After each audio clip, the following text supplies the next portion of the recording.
هي وحده من الامراض النفسيه اللي كيعانيو منها بزاف ديال المبرودات. الله يشافيهم في هذه الليله. سمعوا مزيان هذه المبروده هذه شنو قالت. سلامه البنات، ما عرفتش واش هذا الشيء عنده علاقه بموضوع الجروب ولا لا، ولكن تعرفت على واحد السيد ساكن وكابر في ميريكان ولكن مغربي، زعما زايد في المغرب. واش كيبان لكم حتى هو من المصديين اللي عندنا هنايا ولا يكون التفكير ديالو مختلف؟ المبروده الاولى جاوباتها قالت ليها تزوجي به ويطلعك حتى ديري وريقاتك وتستقري وكركبي الباكور وشوفي ليك الفواكه اللي تم.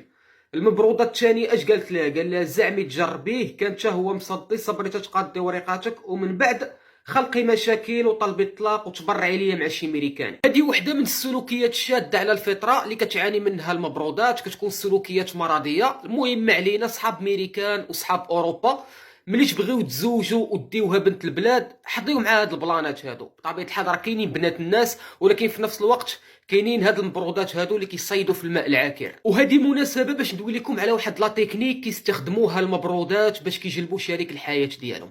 الرجال بصفه عامه واللي كيعيشوا دابا في الارض حاليا، ماشي اللي ماتوا، الداخل في العقل ديالهم عندهم واحد الغرفه سريه. هاد الغرفه السريه هذه الا حليناها غادي نلقاو فيها واحد المراه. هاد المراه هذه فيها كاع دوك المميزات اللي يقدر يتمناهم اي راجل في اي امراه باش يبغي يتزوج بها ويكمل معاها حياته. وهاد المراه هذه اللي كتكون في ديك الغرفه السريه جامي غادي تلقاها شي نهار على ارض الواقع ببساطه، حيت هاد الحياه هذه ما فيهاش ديك المثاليه ولا لا بيرفيكسيون. والمميزات ديال ديك المراه اللي كاينه في العقل ديال اي راجل كتختلف من واحد لاخر على حساب النظره ديالو ديال الانثى بصفه عامه. وهنايا فين كيجي الدور ديال ديك المبروده. المبروده الاخوان طورات واحد لا تكنيك نقدروا نسميوها بالمرآة المعاكسه.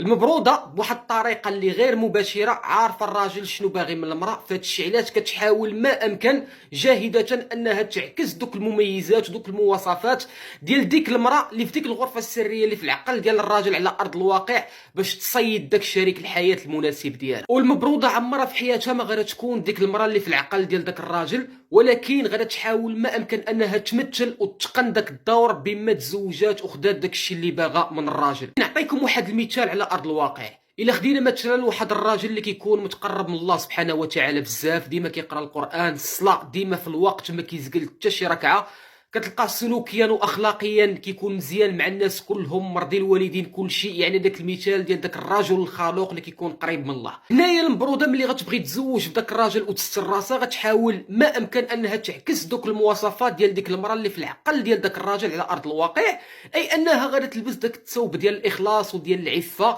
وغادا تبدل الصوره ديال البروفيل ديالها، وكل ساعه غتولي تلوح ايات قرانيه وادعيه واحاديث وكذا وكذا. وغادا تحاول ما امكن انها دير واحد الحدود في التواصل بينها وبين داك الراجل اللي باغا تزوج به، ودير واحد الوساطه بيناتهم. زعما ما يمكنش انه يجي يهضر معها نيشان، ضروري خصو يجيب خباره من عند مو ولا من عند خالته ولا ربما من عند شي شخص كيعرفهم ولا كيجيهم من العائله، في اطار ان ديك المبروده راه رجعات واحد البنت اللي عفيفه وما تقدرش تدوي مع واحد براني، باش تبين لذاك الشخص انه واحد المراه اللي كتنتمي لواحد الوسط الديني، وان واحد البنت اللي متخلقه بزاف وتا هي عارفه بينها وبين الله باش تزوج به فينالمون. لكن في نفس الوقت هذيك المبروده مره كتضرب كويرسات بالاخبار. اخوان كيهمني بزاف انني نشوف التعليقات ديالكم على هذا الموضوع.